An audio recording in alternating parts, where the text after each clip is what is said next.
آمین آمین آمین۔ شکر ہو خداوند آپ کا، آپ کی کائنات ہے، آپ کی دنیا جو ہم لوگ ہیں، اور ہر کنٹرول خداوند آپ کے ہاتھ میں ہے۔ ہم تمام بہن بھائیوں کا جنہوں نے ساز کے ذریعے، آواز کے ذریعے، ان تمام کی شکر گزاری آپ کے سامنے رکھتے ہیں، اور ان پاسٹر صاحبان اور جن جن لوگوں نے دعا کی ان کی تمام شکر گزاری آپ کے سامنے رکھتے ہیں، اور جبکہ آپ کا کلام ہمارے درمیان میں موجود ہے، اس کی شکر گزاری کے لیے آپ کے پاس آتے ہیں۔ تسکین بخش، آرام بخش، کیونکہ اطمینان، تحمل، صبر آپ ہی کی طرف سے ملتا ہے۔ یسوع نام سے مانگتے اور پاتے ہیں، آمین۔ بھائیو، جیسا کہ آپ جانتے ہیں کہ ہم خداوند کے کلام میں سے سیکھنے کے لیے پیدائش سے شروع کرتے ہیں، اور ہم آلموسٹ 11 ابواب تک پڑھ چکے ہیں۔ اس کو مد نظر رکھتے ہوئے اگر میں اپنی بھی دانش کے لیے اور آپ کی دانش کے لیے چند سوال کروں تو میرے ساتھ ضرور جواب دیجیے گا، یا پھر آپ کوئی سوال ہو تو پھر آپ سوال کر سکتے ہیں کلام کے بعد۔ سب سے پہلا سوال میں یہ آپ سے کروں گا کہ خداوند کا قہر اور خداوند کا طوفان کیوں سر زمین پر آیا، کیوں اس کے لوگوں پر، اس کی دنیا پر آیا؟ اور پیدائش سے لے کر باب 3 سے لے کر باب 5 تک آدم، کین اور سیت کے گھرانوں میں مشترکہ بات کیا تھی؟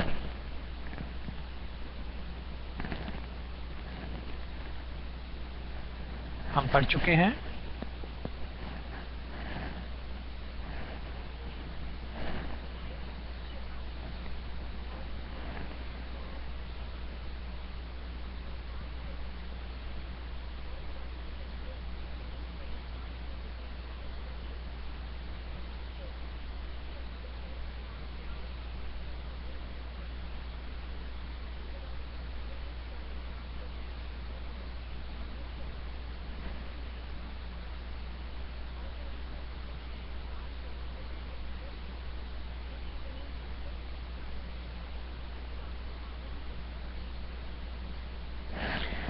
شاباش بیٹے، تھینک یو ویری مچ بہن۔ تو اس میں مشترکہ بات ہم نے کون سی دیکھی؟ آدم، کین اور سیت میں مشترکہ بات ہم نے کون سی دیکھی؟ ان کے خیالات کیا لکھا ہوا ہے؟ ابھی بہن نے پڑھا کہ خیالات بگڑ چکے تھے۔ مشترکہ بات یہ ہوئی کہ نافرمانی، جس پہ کہ خداوند نے کہا تھا کہ یہ زمین تمہارے لیے پیدا کر دی گئی ہے، اسے تیار کرو، یہ تمہارے لیے اناج ملے گی۔ مشترکہ بات وہی جو کین نے حابل کے ساتھ کیا تھا، یعنی دو باتیں جو مشترکہ 5 باب تک، ابواب تک ہمارے ساتھ چلتی آتی ہیں، آدم سے لے کر نوح تک، نافرمانی اور thoughts to kill، وہ خیالات جو کہ ہم ایک دوسرے کی زندگی کو مشکلوں میں ڈال دیتے ہیں۔ اور یہ مشترکہ بات ہمیں فرق دلاتی ہے یسوع کا خون اور جسمانی پیدائش، یسوع کی جسمانی پیدائش ہمیں فرق دلاتی ہے۔ اب تک ہم دیکھتے ہیں کہ جن جن قبیلوں میں، جن جن گھرانوں میں یسوع کی تعلیم نہیں ہے، وہ تمام مشترکہ باتیں اس گھرانے میں، ان قبیلوں میں پائی جاتی ہے۔ یہ کوئی حیرانگی کی بات نہیں ہے، مشکل کی بات نہیں ہے، لیکن فرض ہمارا بنتا ہے کہ ہم چاہے مسیح ہوں جو نہ سمجھ والے ہوں، چاہے دوسری قومیں ہوں جو نہ سمجھتی ہوں، انہیں سمجھانا ضرور ہے، اور بڑے پیار اور بڑے آرام طریقے سے۔ اب دوسرا، نوح اور حام اور ان کے گھرانے میں کیا مشترکہ بات تھی جو کہ 11 ابواب تک ہمارے پاس موجود ہے۔ 6 باب سے لے کر 11 باب تک نوح اور پھر سیم، حام، یافت، ان کے گھرانوں میں کون سی مشترکہ بات تھی؟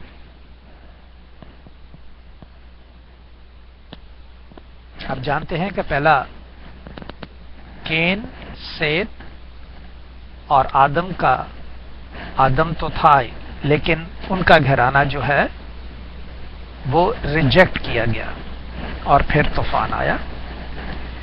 اب نوح آئے ہیں اور سیم اور حام آئے ہیں، ان میں مشترکہ بات کون سی تھی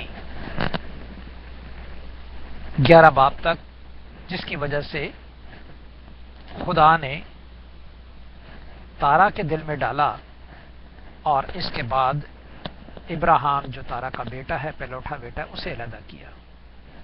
تو ظاہر ہے مشترکہ باتیں جب خداوند کو پسند نہیں آتی تو وہ پھر اپنے آدمی کو علیحدہ کرتا ہے۔ تو آپ مجھے بتائیں کہ کون سی مشترکہ بات تھی اس میں؟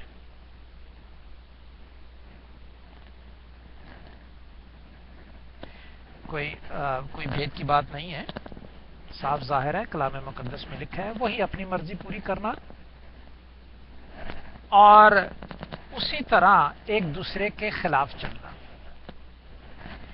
اور ایک دوسرے کے خلاف کس طرح بتایا جاتا ہے کہ عموماً اس جگہ پر جب کہ ایک زبان بولی جاتی ہے، اس زبان میں آدمی ایک نہیں ہوتے، زبان تو ایک ہوتی ہے لیکن آدمی اور ان کے خیالات ایک نہیں ہوتے۔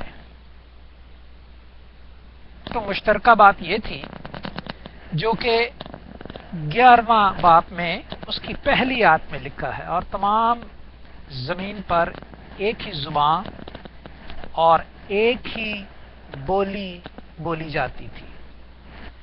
اور ایسا ہوا کہ مشرق کی طرف سفر کرتے کرتے ان کو ملک سنار میں ایک میدان ملا اور وہاں وہ بس گئے، یعنی سیم کے، حام کے اور یافت کے جو نوح کے بیٹے تھے،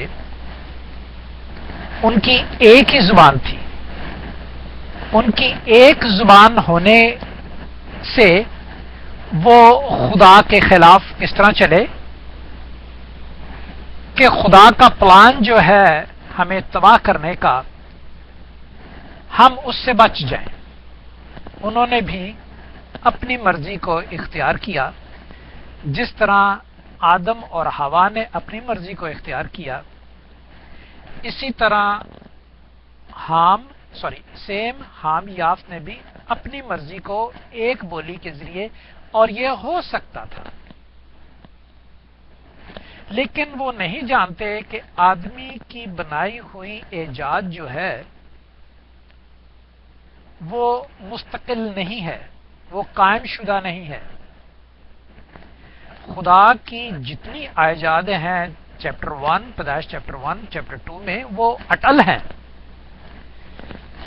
اس طرح جب انہوں نے برج بنانا شروع کیا تو ایک طریقے سے وہ نافرمانی ہوئی، وہ بے ایمان ہو گئے، اور اس بے ایمانی اور نافرمانی کی وجہ سے وہ خدا سے دور ہوئے۔ اب جب خدا سے دور ہوتے ہیں تو تیسرا مرحلہ شروع ہوتا ہے۔ پہلا مرحلہ ریجیکٹ ہوا 1 to 5، پیدائش 1 سے 5 تک۔ دوسرا مرحلہ 6 سے 11 تک، اور پھر 12واں تیسرا مرحلہ شروع ہوتا ہے جس میں کہ ابراہیم کا قصہ ہے۔ اور آپ جانتے ہیں کہ ابراہیم نے اپنے باپ تارا کا بھی کہنا مانا اور خدا کا بھی کہنا مانا۔ ابراہیم نے تارا کا کہنا کیسے مانا جبکہ وہ جسمانی تھا؟ تو ہم پڑھ چکے ہیں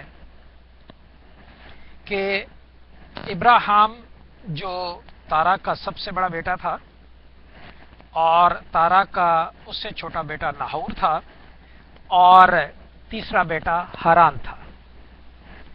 جس طرح نوح کے 3 بیٹے تھے، سیم، حام، یافت، اسی طرح تارا کے بھی 3 بیٹے تھے، سیم کی طرح ابراہیم، حام کی طرح ناہور اور یافت کی طرح ہاران۔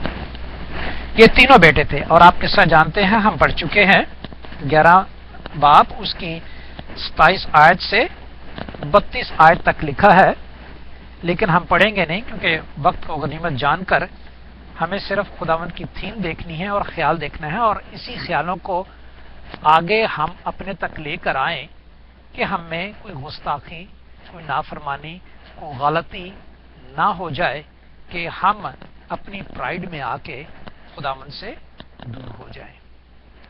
لہذا تارا کے ذہن میں آیا کہ وہ اپنے تمام خاندانوں سے، جو کہ سیم کے خاندان میں منسلک ہے، 11 باب اس کی 10 سے لے کر اس کی 25 آیات تک آپ دیکھیں، خاندان اور قبیلے موجود ہیں، اور ساتھ ساتھ 10واں باب اور اس کی 6 آیت سے لے کر حام کے خاندان موجود ہیں، اور حام کے خاندان کے بعد یافت کا جو خاندان ہے وہ 10واں باب اس کی 1 آیت سے موجود ہے، اور پھر 11ویں باب میں سیم کا خاندان آتا ہے، یعنی 10 اور 11 جو ہم نے پچھلی دفعہ بھی کہا تھا کہ یہ دونوں تقریباً ایک ہی ہیں۔ تو اس خاندان سے اب تک تارا تک جو ہے وہ نافرمانی کیسے ظاہر ہوتی ہے؟ 11 باب اس کی 1 آیت میں، 1، 2، 3 آیت میں۔ اب تارا نے کس کو لیا؟ ہاران کے بیٹے لوط کو، ناہور ادھر ہی رہ گیا، ہاران کسدیوں کے ذریعے، جو کہ لکھا ہوا ہے کون سی آیت میں؟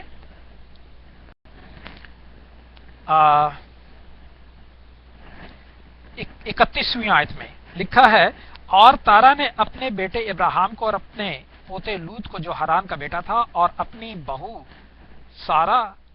ساری کو جو اس کے بیٹے ابراہیم کی بیوی تھی ساتھ لیا، اور وہ کسدیوں کے اور سے دور روانہ ہوئے کہ کنعان میں جا کر اور ہاران تک آئے۔ اور ہاران کیسے مرا؟ 28ویں آیت میں، اور ہاران اپنے باپ تارا کے آگے اپنی زاد و بود یعنی کسدیوں کے اور میں مرا، جہاں اس کی ملکیت تھی، جہاں اس کی بلونگنگ تھی، جو وہ اس کا شہر تھا، اس میں وہ کسدیوں کیا تھے ہاتھوں مرا۔ کسدی ایک ولیج میں رہتے تھے جو ہاران کا ہی علاقہ تھا، اس کے بیٹے ہاران کا ہی علاقہ تھا، تو کسدی وہاں پہ رہتے تھے، ان کے سامنے لڑائی کرتے ہوئے وہ مر گیا۔ اور جب مر گیا تو تارا نے سوچا کہ ناہور رہے یا نہ رہے، کیونکہ وہ نہیں مانتا، جس طرح حام نہیں مانا۔ آپ نے دیکھا نوح کے زمانے میں حام نے گستاخی کی، اس طرح یہاں پہ ناہور جو منجلہ ہے اس نے نہیں مانا، تو تارا جو تھا خداوند کا ماننے والا، خداوند کا فرزند، وہ اپنے بیٹے ابراہیم کو اور اپنے پوتے کو، اپنے بیٹے ہاران کو تو ساتھ نہیں لے کے گیا، لیکن اس کی ملکیت جو تھی، اس کا پوتا، اس کو ساتھ لے کر گیا، اور پھر وہ مر گیا۔ اب سلسلہ شروع ہوتا ہے ابراہیم کا۔ ابراہیم نے اپنے باپ تارا کا کہنا مانا اور اس کے ساتھ چلا،